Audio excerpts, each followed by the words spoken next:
नमस्कार साथियों, मैं मनजीत कुमार। आप देख रहे हैं प्राइम न्यूज इंडिया। दोस्तों, जिस तरह से मैं लगातार हर मुद्दे पे बात करता हूं, अभी माहौल चल रहा था कोरोना काल बीतते हुए हमारे बिहार राज्य में इलेक्शन का कैंपेन स्टार्ट हो चुका है। खासकर मैं सिवान जिले से बात कर रहा हूं कि सिवान जिले में जिस तरह से नॉमिनेशन हुआ, सिवान सदर में, हुसैनगंज ब्लॉक में और सिवान में जो मुद्दा है, आए दिन उस मुद्दे पे आवाज उठती रहती है। इसी बीच एक एंकर है, संवाददाता है और फाउंडर है यस 24 न्यूज के, जो लगातार हर मुद्दे पे, हर पहलू पे, हर चीज पे फोकस करते हैं और बात करते हैं। मैंने जब उनका रिपोर्टिंग देखा, ग्राउंड रिपोर्टिंग, जिस तरह से जनता के बीच जाते हैं, जनता की आवाज उठाते हैं, जनता का हर एक समस्या को उजागर करते हैं और अपने समाज में, गांव में, अपने जिले में, अपने राज्य में वो चीज़ पहुंचाते हैं और बहुत अहम भूमिका निभाते हैं। जब मैंने उनका इंटरव्यू देखा, लोगों की समस्या को उजागर कर रहे हैं, मैंने उनके इंटरव्यू में देखा कि कहीं न कहीं वो समाज के लिए, समाज के हित में कार्य करते हैं। और उनके अंदर एक सबसे बड़ी बात हुई कि वो एक मोटिवेशन के तौर पे भी काम कर रहे हैं हमारे समाज में, युवाओं के लिए, हमारे देश के लिए और हमारे राज्य के लिए, खासकर हमारे सिवान सिटी के लिए। तो आज मैं उनसे मुलाकात करने आया हूँ और उनका इंटरव्यू लेने आया हूँ। मुझे लगा कि इस शख्स से मुलाकात करना चाहिए और इस शख्स से मुझे इंटरव्यू लेना चाहिए। इसी बीच मैं आज अपने चैनल पे इनको स्वागत किया हूँ और इनको बुलाया हूँ कि सर आइए हमारे चैनल के साथ कुछ टाइम स्पेंड कीजिए और हमारे दर्शक को कुछ अपने हिसाब से बताइए और जो आप मुद्दे पे काम कर रहे हैं, जैसे कि सिवान शहर में बहुत सारे मुद्दे पे आवाज उठा रहे हैं, उस मुद्दे को हम बात करेंगे बाद में, लेकिन पहले सबसे पहले इनको स्वागत करते हैं मेरे चैनल पे। स्वागत है सर हमारे चैनल पे, प्राइम बहुत-बहुत न्यूज़ इंडिया शुक्रिया, पे। बहुत-बहुत शुक्रिया आपका भी। थैंक यू सो मच कि अपने बहुमूल्य समय दिया हमारे चैनल को। सबसे पहले सर जानना चाहूँगा कि सर थोड़ा आपके लाइफ स्टाइल के बारे में और आपके लाइफ के बारे में जानना चाहूँगा मैं। हाँ, देखिए अमित जी, सबसे बड़ी बात है कि एक लाइफ़स्टाइल हर इंसान का होता है और एक रूटीन लाइफ़ होता है। तो हम लोग भी अपने रूटीन लाइफ़ को जीते हैं, लेकिन चूँकि पत्रकार हैं, आप भी पत्रकार हैं, तो कहीं न कहीं हम लोगों की जो रूटीन लाइफ़ होती है उसमें अपने लिए कम और समाज के लिए कुछ ज़्यादा ही हम लोग सोचते हैं। और यही वजह होता है कि कहीं न कहीं हम लोग थोड़ा-सा अपने आप को मतलब अनकम्फ़र्टेबल फ़ील करते हैं। लेकिन फिर भी चूँकि हम लोग का जो काम है, जॉब है, वो समाज के प्रति ज़्यादा जवाबदेही होती है और इसी जवाबदेही को हम लोग निभाते हैं। बाकी लाइफ़स्टाइल में क्या है, वही सुबह उठना, खाना-पीना और फिर मार्केट में निकल जाना, लोगों के मुद्दों को आप तक पहुँचाना, लोगों तक पहुँचाना, प्रशासन तक पहुँचाना, बहुत सारी चीज़ें ऐसी होती हैं, यही हम लोग का लाइफ़स्टाइल आजकल का है। जैसे कि मैं आपके बारे में रिसर्च किया, बात किया, जब मैंने आपका एंकरिंग देखा, जब खासकर रिपोर्टिंग देखा, मुझे लगा कि मतलब आप एक अलग मुहिम पे काम करें। जैसे कि आपको पता ही होगा, आप जैसे काम कर रहे हैं, 17 दिनों से या 18 दिनों से आप एक मुद्दे को उठाकर काम कर रहे हैं। सीवान जिला में जो मतलब लाइफ लाइन कहा जाने वाला है, एक दहा नदी पुल है, जो अब ध्वस्त हो चुका है। पूरा ध्वस्त नहीं हुआ है, लेकिन फिर भी वो ठप पड़ा हुआ है। सीवान का पूरा बिज़नेस, पूरा मतलब एक सिस्टम ठप पड़ा हुआ है। जिस तरह से आप आए दिन आवाज़ उठाते आ रहे हैं, तो इस मुद्दे में बात करेंगे। लेकिन उससे पहले मैं बात करूँगा कि आप युवाओं के हित में, जैसे आपका मैं एंकरिंग देख रहा हूँ, आपका जो जज़्बा देख रहा हूँ, आपका जो रिपोर्टिंग देख रहा हूँ, कहीं न कहीं मुझे लगता है मैं यहाँ पे बात इसलिए कर रहा हूँ क्या, ताकि सिवान सिटी से, चाहे अदर सिटी से, चाहे अदर राज्य से कोई भी ऐसा इंसान जो जीवन में आगे बढ़ना चाहता है, as a anchor, as a media line में, एज़ ए मतलब रिपोर्टिंग लाइन में, तो वो कैसे इंसान आगे बढ़ सकता है आपके हिसाब से? देखिए, उसमें बहुत सारी चीज़ें ऐसी होती हैं, हाँ। बहुत सारे लोग कोर्स करते हैं, मास कम्युनिकेशन करते हैं। वो इसीलिए सिखाया जाता है कि आपकी अपनी बॉडी लैंग्वेज कैसी होनी चाहिए, आपकी अपने वॉइस कैसे होने चाहिए, आपकी जो कॉन्शियस ऑफ माइंड है, वो कैसे होना चाहिए। आप अगर किसी के सामने बैठ कर के इंटरव्यू लेते हैं, उसके बारे में आपको बताना होता है, उनसे ऐसे सवाल पूछने होते हैं, जो जनहित से जुड़ा हुआ है। अगर हम किसी पॉलिटिशियंस के पास जाते हैं, तो मेरे ज़हन में एक बात आता है कि हम जिस पॉलिटिशियन से बात कर रहे हैं, वो कहाँ का प्रतिनिधित्व कर रहे हैं, उनसे हम कौन-सा सवाल पूछ सकते हैं, जो जनता उनसे पूछना चाहती है लेकिन वहाँ नहीं पहुँच पाती है। इन्हीं सब चीज़ों पे मैं ज़्यादा गौर करता हूँ। दूसरी जो चीज़ें हैं, जो युवा हैं, देखिए युवाओं के अंदर अभी बहुत सारा प्रतिभा है। ज़रूरी नहीं है कि वो मीडिया मास में ही आ सकते हैं या फिर एक्टिंग में ही जा सकते हैं। बहुत सारा फ़ील्ड ऐसा है। लेकिन चूँकि आपने ये सवाल पूछा मीडिया से रिलेटेड, तो ये मेरी एक फ़र्ज़ बनती है कि मैं उन युवाओं के लिए एक सहयोग बनूँ। चूँकि देखिए हम सहयोग ही कर सकते हैं, तो इसमें सबसे बड़ी बात होती है एक धैर्य की। और अपने आप को एक ऐसे साँचे में ढालने की जिससे और लोग इंस्पायर हो सकें। मैंने एक चीज़ देखा इसमें कि जैसे कि बहुत सारे ऐसे युवा हैं जिनके पास बहुत सारी चीज़ें नॉलेज नहीं हो पाती है, तो वो डायरेक्ट चले जाते हैं किसी के पास। तो थोड़ा-सा वो अपने आप को अनकम्फर्टेबल फ़ील करते हैं या फिर वो बात नहीं कर पाते हैं या फिर वो सवाल नहीं कर पाते हैं। तो सबसे पहले कि आप किसी चीज़ के बारे में अगर जाते हैं जानने के लिए उसके बारे में, तो उसके पहले समझ लीजिए कि उससे हम पूछ रहे हैं, कोई जनहित का मुद्दा है, उससे सॉल्व हो सकता है कि नहीं, या फिर खुद से भी स्टडी करना होता है। एक पत्रकार का काम सिर्फ़ जनहित का मुद्दा उठाना ही नहीं, बल्कि अपने आप को बहुत सारी चीज़ें ऐसे मतलब जानने की ज़रूरत पड़ती है। हम लोग समझ लीजिए कि पढ़ेंगे, तब जाकर के हमको समझ में आएगा। सपोज़ कर लीजिए कि अगर सिवान की हिस्ट्री के बारे में आप नहीं जानते हैं, तो फिर सिवान का सवाल कैसे उठा पाएँगे आप? कैसे उठा पाएँगे? सिवान के सवाल नहीं उठा पाएँगे या फिर यहाँ की जो समस्याएँ हैं, उसको नहीं उठा पाएँगे। हुँ। तो जब उठा ही नहीं पाएँगे, तो फिर आप बात क्या करेंगे? तो चलिए तो सबसे आपने पहले इसकी रीड किया जाता है, पहले इसके बारे में आप समझ लीजिए या फिर वो लोग भी समझ लें कि सिवान के मुद्दे क्या हैं, सिवान में कैसे लोग पीड़ित हैं, किन चीज़ों से पीड़ित हैं, हमारे नेताओं ने इसके लिए क्या-क्या घोषणाएँ की, कितने खरे उतरे हैं, कितना काम किए हैं, नहीं किए हैं। ये सारी चीज़ें जो है कि आपके मतलब माइंड में होना चाहिए। और हम जिस तरीके से अभी एक मुहिम लेके चल रहे हैं, ख़ास करके दाहा नदी ब्रिज का, तो चूँकि आप लोग भी देखते हैं, आपने भी कई बार कवरेज किया है, वहाँ एक ख़ास चीज़ हम देखते हैं कि सीवान की जो 40 लाख की आबादी है, आप ये समझ लीजिए कि आधी आबादी जो है कि इस पूरे शहर से कट चुकी है। मैं देखता हूँ, रोज़ देखता हूँ, मुझे बहुत अजीब तकलीफ़ होता है कि हम जिस सिस्टम में अभी हैं, जो डेमोक्रेटिक सिस्टम हमारा है, वो सिस्टम कहीं न कहीं सीवान में छिन-भिन हो गया है। हम लोग इस आशा और इस उम्मीद के साथ किसी भी लीडर के साथ जुड़ते हैं या उसको वोट देते हैं या फिर उसके साथ सहयोग करते हैं, ये जान कर के कि चलो अगर ये आएगा, तो हमारा मुस्तकबिल बदलेगा, हमारा समाज बदलेगा, हमारी सिस्टम बदलेगी। लेकिन कहीं न कहीं बड़ा अफ़सोस होता है ये बात हम लोग हालाँकि नहीं कहना चाहिए, लेकिन बड़ा दुःख होता है कि जब हम लोग देखते हैं ग्रास लेवल पे, जो ज़मीनी स्तर की बात होती है, वो कहीं न कहीं गलत और हवा-हवाई साबित हो जाता है। और यहीं पे आकर के आम आदमी अपने आप को ठगा हुआ महसूस करता है। बस इसी सच्चाई को मैं दिखाने की कोशिश कर रहा हूँ।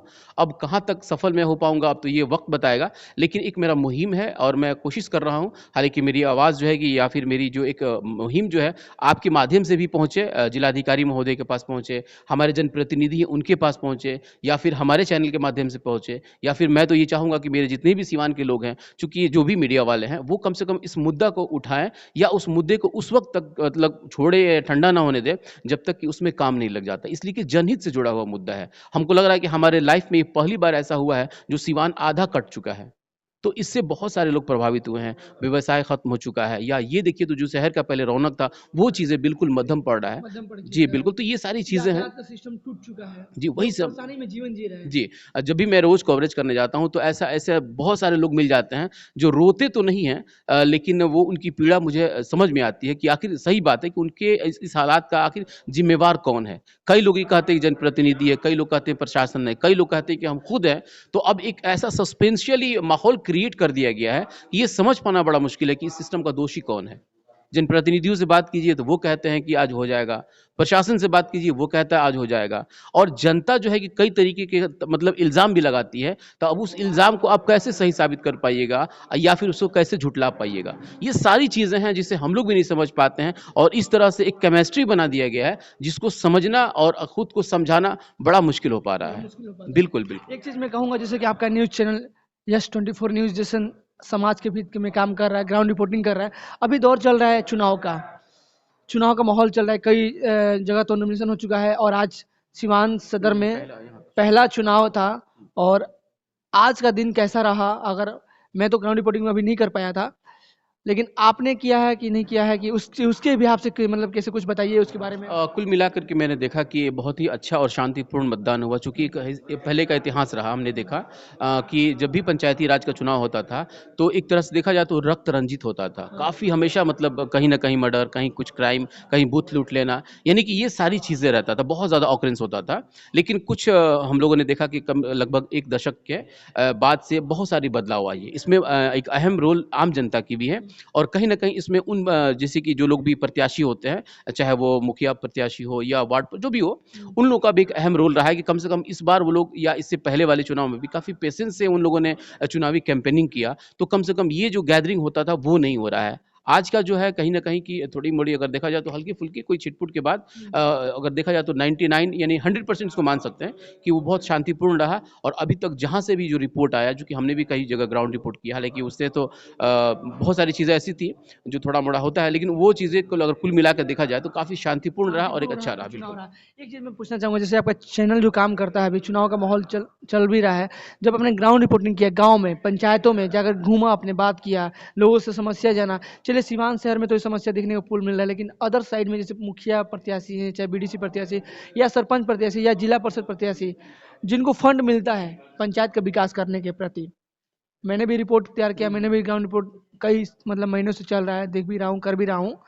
तो खासकर मैं जानना चाहूँगा कि आपने जब किया तो करने के दौरान क्या कमी दिखा? देखिए ये सवाल चूँकि आप हमसे कर रहे हैं, ये सवाल जनता से करना चाहिए था, हालाँकि हम मैं लोग जनता जानता से आप ही करते हैं। जानते नहीं, नहीं, हैं ठीक है, अच्छी क्योंकि बात है। आपने एंकरिंग किया है। बहुत अच्छा सवाल है, चूँकि देखिए हम लोग देखते हैं, जब हम लोग ग्राउंड लेवल पे जा रहे हैं ना, हुँ, तो वहाँ 99% समस्याएँ नज़र आती हैं, हुँ, सिर्फ़ समस्या है। समस्या तो अगर जल नल का काम हो गया है, हुँ, उसमें भी जो है कि लोचा, लोचा है। रोड बन गया है, उसमें भी लोचा, नाला बन गया है, उसमें भी लोचा।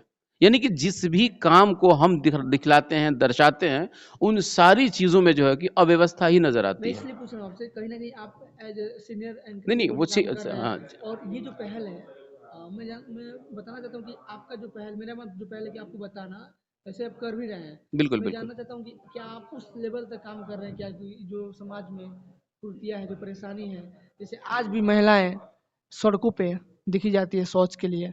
अब ये सिस्टम लोग कहते हैं कि समस्या है, या जानबूझकर है या दिखावा है, क्या है इस पे? देखिए, ये जो आपने बताया ना कि ये जो महिलाएँ शौच के लिए जाती हैं, देखिए भारत सरकार ने इसके लिए बहुत बड़ा कैंपेनिंग चलाया है हाँ। और इतना बड़ा कैंपेनिंग चला मुझे तो हँसी भी आती है हुँ, कि कई बार जिलाधिकारी महोदय लोगों को ड्यूटी मिला था, हुँ, बीडीओ को ड्यूटी मिला था कि हुँ, सुबह में वो जा कर के कैमरा लेके जाएँ हुँ, मतलब उन लोगों को रोकने के लिए। हुँ। तो ये समस्याएँ जो है आज कि भी दिख अभी भी रही हम देख है, रहे हैं हाँ, वही आज भी बता दिख रहे रही हैं। है। हमको लग रहा है कि कहीं न कहीं इसमें आम आदमी की जो है हुँ। कि जागरूकता की कमी है। आम आदमी इसमें जागरूक नहीं हो पा रहा है और इससे जो है कि लेकिन आम आम आदमी आदमी को जागरूक हो नहीं, भी नहीं, रहा है आम ना। आदमी को इस बात को समझना होगा हाँ, कि उस बाहरी शौच से हुँ, वो खुद बीमार पड़ रहे हैं। हुँ, अपने पूरे एनवायरनमेंट, अपने पूरे वातावरण को वो दूषित कर रहे हैं। हुँ, तो देखिए, ये एक मुद्दा ऐसा है ना कि हर जगह सरकार इसमें आपको नहीं, आपको सरकार जागरूक कर सकती है, हुँ। लेकिन आप कितने जागरूक हैं, ये इससे समझ में आता है कि आप अपने अगल-बगल कितना साफ-सफाई रखते हैं। दूसरी जो चीज़ें हैं, जैसे आपने इससे पहले पूछा कि जब हम लोग पंचायत में ग्राउंड रिपोर्ट करने जाते हैं। देखिए, ग्राउंड रिपोर्ट जब हम लोग करने जाते हैं, तो वहाँ देखते हैं कि जो समस्याएँ हैं ना, उसमें कहीं न कहीं लोचा नज़र आता है। आप देखिएगा सड़क बना रहता है, जब पीसीसी की ढलाई होती है ना, तो पीसीसी की ढलाई जहाँ 6 इंच करना है, वहाँ लोग 3 इंच ही करते हैं। लेकिन लोग बोल नहीं पाते हैं। इसलिए बोल नहीं पाते कि उन्हें डर रहता है कि अगर हम बोल देते हैं, तो हम टारगेट में आ जाएँगे। ये चीज़ें जो है कि लॉ एंड ऑर्डर का मेंटेन होता है, करना देखना होता है। ये मेंटेन नहीं हो पाता है। ये चीज़ें भी कहीं न कहीं उसी चीज़ से जुड़ा हुआ है, जैसे स्वच्छता की बात होती है। तो सारी चीज़ें मिला करके अगर देखा जाए तो कहीं न कहीं एक जो हमारी एक आम जनता की जो जवाबदेही होती है, उससे कहीं न कहीं हम लोग बचते हैं या फिर हम लोग खुल के नहीं आना पाते हैं। हमने एक चीज़ देखा कि यही चीज़ अगर हम लोग जाते हैं नॉर्थ इंडिया में, तो वहाँ काफ़ी लोग एक्टिव रहते हैं। अपने चाहे अपने सवालों के प्रति हो या अपनी जवाबदेही के प्रति हो, अपनी तरफ लोग नहीं हैं और ना ही उतना लोग अपने आप को समझते इसकी हैं। वजह से मतलब बिहार या अपना सिवान, छपरा, गोपालगंज, मैं तो 3 जिले में घूम रहा हूँ, देख रहा हूँ, वो काफ़ी पीछे है इसकी वजह से।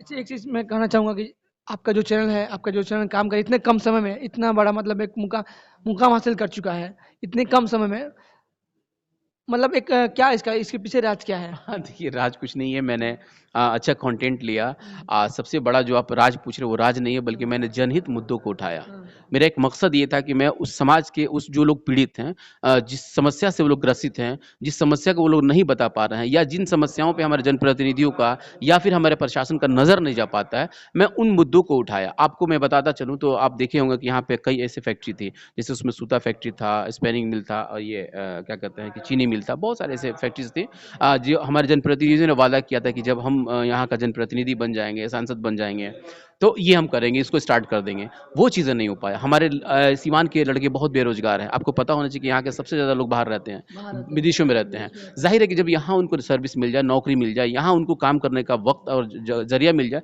फिर वो लोग बाहर नहीं जाएंगे इन्हीं सब मुद्दों को मैंने गौर किया उठाया और गांव-गांव तक मैं गया ग्रामीण जगह पे गया मैंने लोगों से बात किया जो लोग कभी माइक पे नहीं आ सकते थे मैं उनसे बात किया आपने देखा कि कई ऐसे लोग आते हैं जो माइक पे आने पर डर जाते हैं आम आदमी रहता है वो रिक्शा वाले रहते हैं ठेले वाले रहते हैं लेकिन उनकी समस्याओं को मैं उठाने की कोशिश करता हूँ। वो लोग बोलें, तो लोगों को अच्छा लगा कि भाई ये अच्छी चीज़ें हैं और मैं कोशिश करूँगा और चाहूँगा कि आप लोग भी इसमें आएँ, इसी तरीके का ग्राउंड रिपोर्ट करें, ताकि जनता के जनहित के और मुद्दों को अगर आप उठाएँगे, तो ज़ाहिर है कि आप भी जो है कि आगे आएँगे और लोग भी उसको पसंद करते हैं थैंक यू और सो आजकल मच। यही हो रहा है।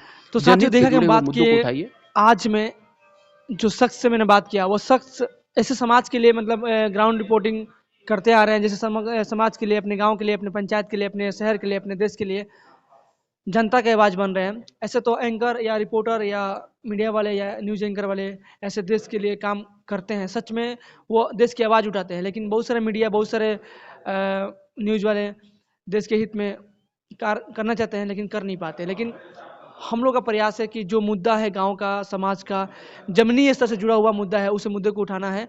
जिस तरह से मुद्दे उठा रहे हैं कौसर अली जी, जो कि अपने न्यूज़ के माध्यम से, इनका न्यूज़ का नाम है यस 24 न्यूज़, जो लगातार ग्राउंड रिपोर्टिंग करते आ रहा है, लगातार अपने बातों को उछाल रहे हैं और देश के हित में कार्य कर रहे हैं। मैं चाहूँगा वीडियो को लाइक करें, कमेंट करें, शेयर